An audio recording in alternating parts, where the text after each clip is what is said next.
1959. Mary Johnson stood on the front porch of her new house. The wood was freshly painted white. The windows gleamed in the afternoon sun. She held the deed in her hands. Her name was printed right there in black ink. Mary Louise Johnson, owner. She had saved for 12 years to buy this house.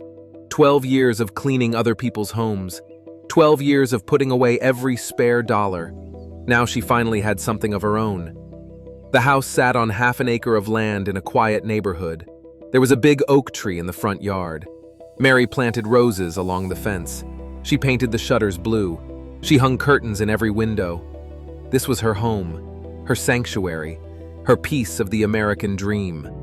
She was 42 years old. She planned to live here for the rest of her life. The neighbors were mostly white families. They watched Mary move in with cold eyes. Nobody waved. Nobody brought over a welcome pie. Mary did not care. She had her house. She had her land. She had the deed with her name on it. That was all she needed. Mary worked as a housekeeper for 3 wealthy families in town. She cleaned their bathrooms. She scrubbed their floors. She washed their dishes. She ironed their clothes. She did everything they asked without complaint. The work was hard, but the pay was steady. She could afford her mortgage payments. She could pay her utilities. She could keep food on the table. Life was not easy, but it was hers. Years passed. Mary kept her house immaculate. The lawn was always mowed. The garden was always weeded. The paint was always fresh. She took pride in her property. She loved every inch of it. Neighbors came and went. Mary stayed. This was her home. 1967. A white man named Richard Carter bought the house next door. He was tall and broad-shouldered. He worked at the steel mill. He had a wife and 3 children. The family moved in on a Saturday. Mary waved from her porch. Richard did not wave back. He stared at her house for a long time.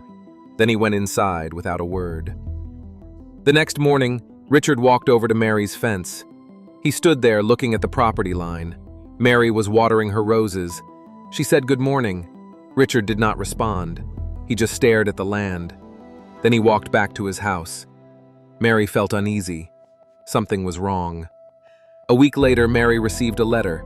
It came from a lawyer in town. The letter said Richard Carter was claiming ownership of her property. The letter said Mary was living on land that belonged to him. The letter demanded she vacate immediately. Mary read the letter 3 times. Her hands shook. This had to be a mistake. She had the deed. She had paid for this house. She had lived here for 8 years. Mary went to the county courthouse. She brought her deed. She brought her mortgage papers. She brought her tax receipts. The clerk looked at everything. The clerk said there was a dispute. Richard Carter had filed a claim. There would be a hearing. Mary asked how this was possible. The clerk did not answer. Mary left the courthouse feeling sick. The hearing was scheduled for 3 weeks later. Mary could not afford a lawyer. She would have to represent herself. She organized all her documents. She made notes. She practiced what she would say. She had the truth on her side. She had proof. She would win. She had to win. The day of the hearing arrived. Mary wore her best dress. She carried a folder with all her papers. She walked into the courtroom with her head held high. Richard Carter sat on the other side with his lawyer. The lawyer wore an expensive suit. He looked confident. Mary sat down alone. The judge was a white man in his 60s. He had gray hair and a stern face. He called the case to order. Richard's lawyer stood up first. He presented a deed. He said this deed proved Richard's family had owned the land since 1943. He said Mary's deed was invalid. He said she had purchased the property fraudulently. Mary's heart sank. Mary stood up when it was her turn. She showed her deed. She showed her mortgage papers. She showed 8 years of tax receipts. She explained that she had bought the house legally. She explained that she had paid every bill on time. She had done nothing wrong. The judge barely looked at her documents. He asked Richard's lawyer a few questions. The lawyer answered smoothly. The judge nodded. The judge made his ruling that same day. He said Richard Carter's deed appeared legitimate. He said Mary's claim was questionable. He ordered Mary to vacate the property within 30 days. Mary could not breathe. She tried to speak, but no words came out. The judge banged his gavel. The hearing was over. Mary walked out of the courtroom in shock. She had just lost everything. Mary could not believe it. She went to another lawyer. The lawyer looked at her case. The lawyer said appeals were expensive. The lawyer said cases like this rarely got overturned. The lawyer said Mary should probably just move on. Mary did not have money for an appeal anyway. She was trapped. 30 days later, the sheriff came to her door. He had an eviction notice. Mary packed her belongings. She had nowhere to go. A friend from church let her stay in a spare room. Mary left her house with tears streaming down her face. Richard Carter and his family moved into her home the next day. They took everything she had built. They took her dream. Mary tried to move forward. She kept working as a housekeeper. She saved money again. She tried to buy another house. Banks kept denying her applications. Nobody would tell her why. She suspected Richard Carter had spread lies about her. She was blacklisted. She would never own property again. Years turned into decades. Mary worked until her body gave out. She cleaned houses until her knees could not take the stairs anymore. She scrubbed floors until her hands were gnarled with arthritis. She never complained. She never stopped. She needed to survive. 1998. Mary was 81 years old. She had worked for 39 years since losing her house. She had never missed a day of work unless she was too sick to stand. She applied for her pension. The pension board reviewed her case. They sent her a letter. The letter said she was not eligible. The letter said she had gaps in her employment record. The letter said her contributions were insufficient. Mary read the letter and wept. She had paid into the system for decades. Now they were denying her. Mary called the pension office. She explained her situation. The woman on the phone was cold and unhelpful. She said the decision was final. She said there was nothing Mary could do. Mary hung up.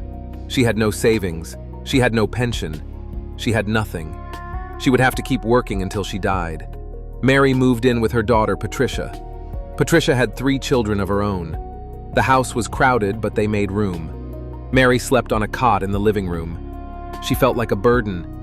She tried to help around the house, but her body was failing. She could barely walk. Her eyesight was fading. She was exhausted all the time. 2005. Mary's grandson, Marcus, graduated from law school. He was the first person in the family to get a college degree. Mary attended his graduation in a wheelchair. She was so proud. Marcus hugged her and promised to make her proud. She told him he already had. Marcus started working at a civil rights law firm. He handled cases of discrimination and injustice. One night at dinner, Mary told him about the house. She told him about Richard Carter. She told him about the fake deed. She told him about the judge who did not care. She told him about losing her pension. Marcus listened carefully. He asked to see her documents. Mary still had everything. She had kept every paper for 46 years. Marcus studied the case for weeks. He requested records from the county courthouse. He ordered copies of Richard Carter's deed. He examined the signatures. He compared the dates. He found something. The deed Richard Carter had presented was dated 1943, but the property had been owned by someone else until 1952. The deed was impossible. It was a fake. Marcus dug deeper. He found the original property records. He found a trail of ownership. He found proof that Mary's purchase in 1959 was completely legitimate. He found evidence that Richard Carter had forged the deed. He found notary stamps that did not match official records. He found witnesses who remembered the case. He built a case, a strong case. 2008, Marcus filed a lawsuit. He sued Richard Carter's estate. Richard had died in 2003, but his children still lived in Mary's house. Marcus sued for wrongful eviction. He sued for fraud. He sued for lost pension benefits. He sued for emotional distress. He demanded the house be returned. He demanded compensation. The case went to court. Richard's children hired expensive lawyers. They fought hard. They claimed their father had acted in good faith. They claimed the original ruling was final. They claimed too much time had passed. Marcus presented the evidence. He showed the forged deed. He showed the timeline. He showed the notary fraud. He brought witnesses. He brought experts. The trial lasted 6 weeks. Mary attended every day in her wheelchair. She was 89 years old. Her health was failing, but she refused to miss a single moment. She wanted to see justice. She needed to see justice. Marcus fought like a lion. He cross-examined witnesses. He presented documents. He made passionate arguments. The jury listened. The jury deliberated for 2 days. They returned with a verdict. Guilty of fraud, guilty of forgery, guilty of wrongful eviction. The house would be returned to Mary. The Carter family would pay damages. The judge ordered a separate hearing to determine the amount. The damages hearing took place 3 months later. Marcus presented calculations. Mary had lost 46 years of home ownership. She had lost rental income potential. She had lost her pension due to employment instability caused by the eviction. She had suffered decades of emotional trauma. Marcus asked for $12 million. The Carter family lawyers called it excessive. The judge disagreed. The judge awarded the full amount. 2009, Mary Johnson won her case. She was awarded $12 million. The house was legally returned to her name. She had won. After 50 years, she had finally won. Marcus took her to see the house. The Carter family had already moved out. Mary sat in her wheelchair on the front porch, the same porch where she had stood in 1959. She cried. She had fought for so long. She had waited for so long. She had suffered for so long. Now she had justice. But Mary's body was shutting down. 92 years of life, 50 years of heartbreak, decades of manual labor. Her heart was weak. Her lungs were failing. She moved into the house for 1 week. She slept in her old bedroom. She sat in her living room. She touched the walls. She walked through her garden. The roses were long gone, but she remembered them. She remembered everything. 7 days after moving back into her house, Mary Johnson died in her sleep. She passed away peacefully in the home she had fought for. Marcus found her in the morning. She looked calm. She looked free. She had lived just long enough to come home. The funeral was held at the church Mary had attended for 60 years. Hundreds of people came. They filled every pew. They stood in the aisles. They gathered outside. Everyone knew her story. Everyone knew what she had endured. The pastor spoke about perseverance. He spoke about faith. He spoke about justice delayed but not denied. Marcus stood at the podium and spoke about his grandmother. He said she never gave up. He said she never lost hope. He said she taught him to fight for what is right no matter how long it takes. He said her victory was not just for her. It was for everyone who had been cheated, everyone who had been ignored, everyone who had been told to just accept injustice. Mary had refused. Mary had fought. Mary had won. The $12 million went to Mary's descendants. Marcus used part of it to establish a legal fund for elderly victims of property fraud. He named it the Mary Johnson Justice Fund. The fund has helped over 200 families recover stolen property. It has exposed dozens of forged deeds. It has forced systemic changes in how property disputes are handled. The house still stands. Mary's daughter Patricia moved in. She planted new roses along the fence. She painted the shutters blue again. She hung a plaque by the front door. The plaque reads, Mary Louise Johnson, 1917 to 2009. She never stopped fighting. Marcus continued practicing civil rights law. He specialized in property theft cases targeting black families. He uncovered a widespread pattern. Hundreds of black homeowners in the region had been victims of similar fraud. Forged deeds, corrupt judges, stolen land, stolen futures. Marcus filed case after case. He won most of them. He became known as the lawyer who would not quit, just like his grandmother. The Mary Johnson case became a landmark. Law schools studied it. Civil rights organizations cited it. It exposed how easily the legal system could be manipulated to steal from the vulnerable. It showed how one person's determination could change everything. It proved that justice, even when delayed by 50 years, still matters. Today, the house is a symbol. Activists visit it. Students visit it. Families visit it. They stand on the porch where Mary once stood. They remember her story. They remember that she bought a house in 1959. A white neighbor lied and stole it. A judge helped him. Mary lost everything. She worked for 40 more years. She was denied her pension. Her grandson became a lawyer. He found the truth.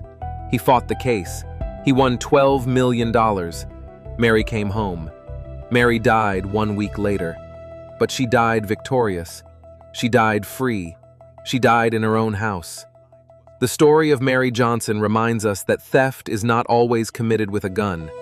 Sometimes it is committed with a pen, with a forged signature, with a corrupt ruling, with a system designed to favor some and crush others. But it also reminds us that truth has power, evidence has power, determination has power. And sometimes, even after 50 years, justice finally arrives. Marcus still practices law. He is 63 now. He has won hundreds of cases. He has recovered millions of dollars for victims. He has changed laws. He has changed lives. But he says his grandmother's case will always be the most important. It taught him everything.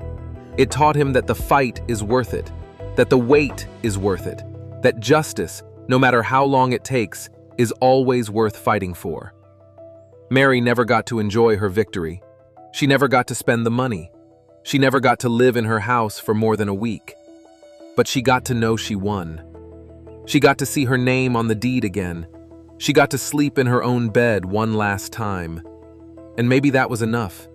Maybe that was everything. The roses bloom again every spring. Patricia tends them carefully. She says they are her mother's roses, her mother's legacy, her mother's proof that beauty can return even after decades of theft, even after 50 years of injustice. The roots were always there. They just needed time. They needed care. They needed someone to believe they could bloom again. And they did.